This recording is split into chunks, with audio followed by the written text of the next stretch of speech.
종합설비기업 토에넥은 일본 중부 지역의 전력 공급을 담당하는 추부 전력의 자회사입니다. 우리나라로 치면 한전 자회사인 셈인데요. 근로자 수 4,808명에 매년 2천억 엔의 매출과 1,000억 엔의 영업이익을 올리는 알짜 대기업입니다. 본사는 나고야 시내에 있고 주식은 도쿄 증시 최상위 시장인 프라임 시장에 상장돼 있습니다. TV, 라디오 광고도 적극적으로 펼치고 있어서 결코 인지도가 낮은 기업이라고 보기 힘듭니다. 직원 평균 연령이 41.5세, 평균 근속 연수는 19.4년으로 늙은 기업이라고도, 직원들의 애사심이 부족한 기업이라고도 볼 수 없습니다. 그럼에도 불구하고 토에넥에는 주홍 글씨처럼 붙는 딱지가 있으니 건설 업종이라는 점입니다. 일본 역시 3D의 대표적인 업종으로 분류되는 건설업은 젊은 인재들이 기피하는 산업입니다. 토에넥이 올 초부터 학자금 대출 변제 제도를 도입한 이유입니다. 직원들이 대학 시절에 진 학자금 대출 일부를 회사가 대신 갚아주겠다는 겁니다. 지원 금액은 매월 최대 10,000엔입니다. 내년 4월 200명이 입사하는데 이미 50여 명이 이 제도를 이용하기로 했습니다. 미야케 다스야 토에넥 채용그룹장은 저출산으로 취업자 우위 시장이 거세지고 있다. 인재를 미리 확보하기 위해 학자금 대출 변제 제도를 도입했다라고 설명했습니다. 히로시마의 중견건설회사 미야타 건설이 내건 조건은 더 파격적입니다. 이 회사는 내년 대졸 신입사원에 대해 매월 갚아야 하는 대출금의 50%까지 총 200만 엔을 대신 갚아준다는 조건을 내걸었습니다. 미야타 건설의 대졸 신입직원 초임 월급은 23만 엔으로 비슷한 조건의 기업에 비해 결코 나쁘지 않습니다. 하지만 매년 5명 정도의 신입직원을 뽑으려 해도 실제 채용 인원은 1명에서 2명.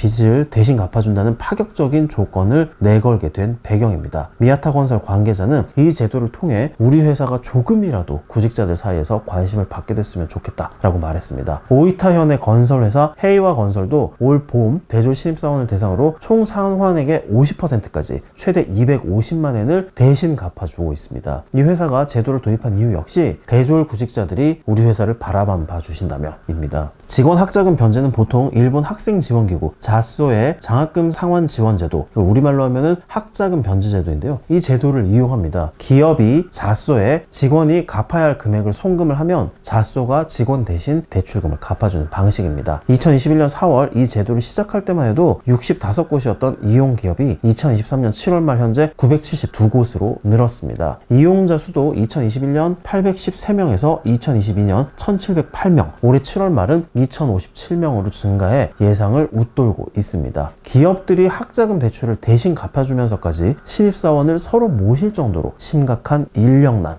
대출 변제라는 조건을 신입사원 모집에 내걸 수 있게 된 것은 문부과학성 산하기관인 자소의 제도적인 지원 덕분이기도 합니다. 자소의 학자금 변제 제도가 생기기 전까지 대출금을 대신 갚아주려는 기업은 직원의 급료에다가 학자금 상환분을 얹어주는 수밖에 없었습니다. 즉 월급을 그냥 더 주는 수밖에 없었습니다. 하지만 상환 금액을 얹어주는 만큼, 즉 월급을 올려주는 만큼 고스란히 소득이 늘어나는 게 되잖아요. 그러면 사원이 물어야 하는 소득세가 늘어나고 또 소득이 늘어나는 만큼 사회보험료도 더 내야 했습니다. 자소의 학자금 변제 제도를 활용하면 기업이 직원 대신 내주는 대출 상환금은 원칙적으로 보수, 사원 입장에서 월급에 포함되지가 않습니다. 따라서 소득세도 사회보험료도 오르지 않게 되는 겁니다. 기업은 기업대로 대신 갚아준 대출금을 손금, 손실 처리할 수 있어서 세금 부담을 줄일 수 있다는 이점이 있습니다. 빚을 대신 갚아주는 수준까지는 아니지만 종합상사, 대형 시중은행 등 전통적으로 대졸자들의 인기가 높은 기업들이 벌이는 인재 쟁탈전도 치열합니다. 경쟁이 얼마나 뜨거운지 임금 정체, 영구 동토라고까지 불리던 일본의 지독한 임금 정체를 녹일 정도입니다. 일본 3대 메가뱅크는 전통적으로 문과 출신 졸업생들이 가장 선호하는 직장입니다. 메가뱅크의 대졸 초임 월급은 오랫동안 20만 엔 수준에 묶여 있었습니다. 다른 업종에서 초임 수준도 크게 다르지 않습니다. 인사원에 따르면 2022년 4월 민간 기업의 대졸 사무직 평균 초임 초임은 20만 7,878엔, 우리 돈으로 약 188만 원이었습니다. 일본의 임금이 얼마나 오르지 않았는지 보여주는 통계가 또 있습니다. 미국의 컨설팅 기업 머서의 2021년 조사에서 일본 대기업 부장의 연수입이 싱가포르, 미국뿐 아니라 태국, 말레이시아 같은 동남아시아 국가보다 적은 것으로 나타나서 일본인들을 쓰두숨짓게 했습니다. 2022년 조사에서도 일본 대기업 부장의 평균 연수입은 12만 8,351달러로 미국의 42%에 그쳤습니다.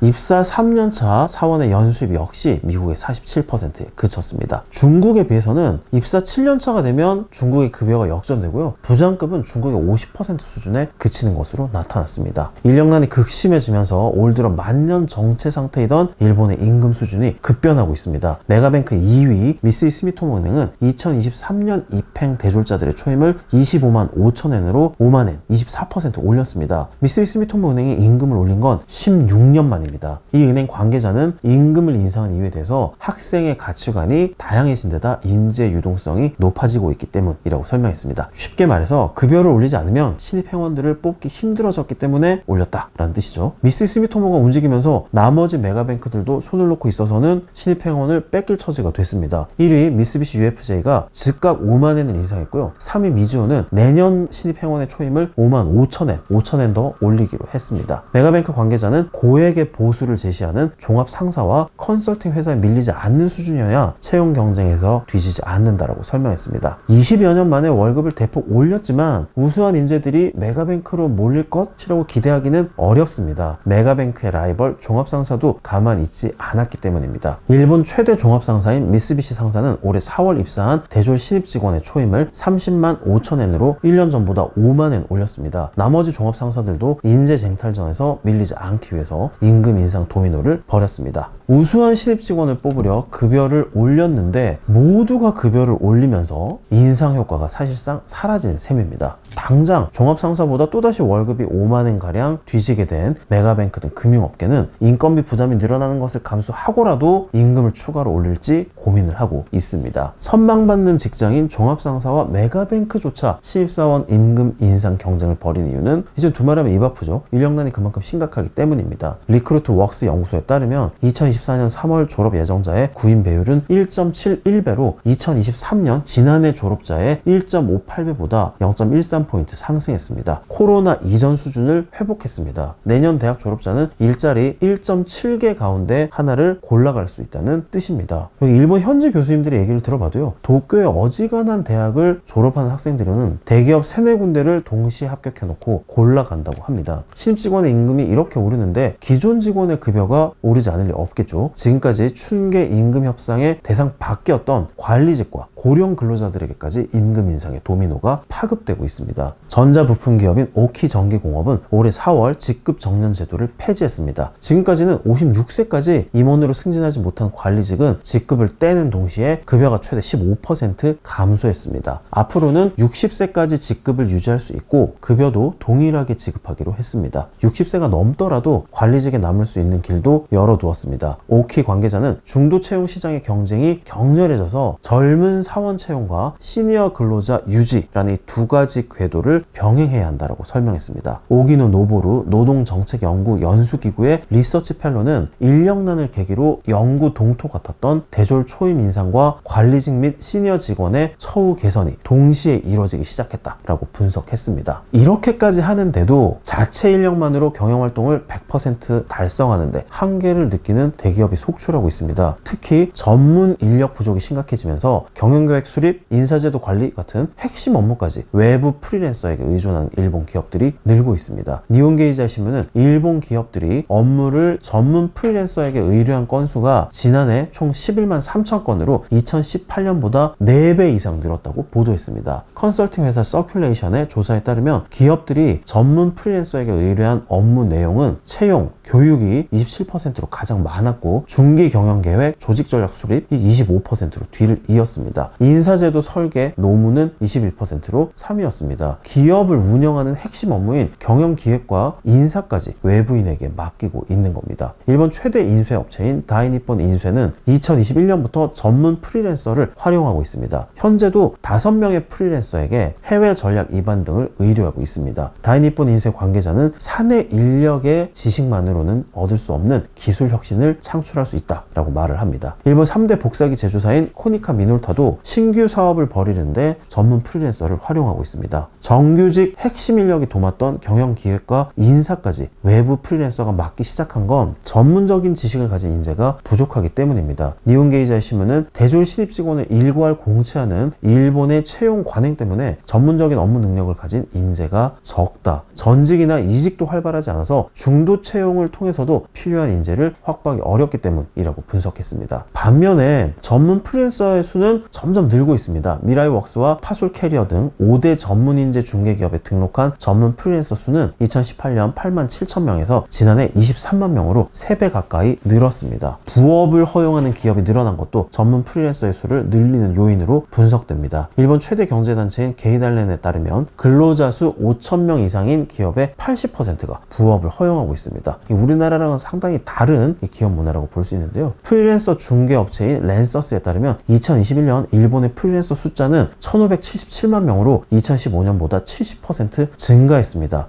전체 근로자에서 프리랜서가 차지하는 비중이 20%를 넘으면서 기업들이 프리랜서에 의존하지 않고는 필요한 인력을 모두 조달할 수 없게 됐다는 설명입니다. 전문 프리랜서는 프로젝트별로 출근 인수와 보수를 정해서 수개월에서 1년 단위로 계약을 하는 게 일반적입니다. 보통 주 2일 출근하면서 사업 전략 입안을 담당하는 프리랜서라면 월 평균 40만 엔 정도를 벌 수 있다고 합니다. 오타 하지메 도시자 대학 교수는 저출산 고령화로 인력난은 더욱 심각해질 수밖에 없다. 자체적으로 키운 정규직 인재에다가 외부 인재를 함께 적절히 활용하는 능력이 기업의 성장을 좌우하는 시대가 됐다라고 분석을 하고 있습니다. 지금까지 도쿄나우의 정현현 특파원이었습니다. 감사합니다.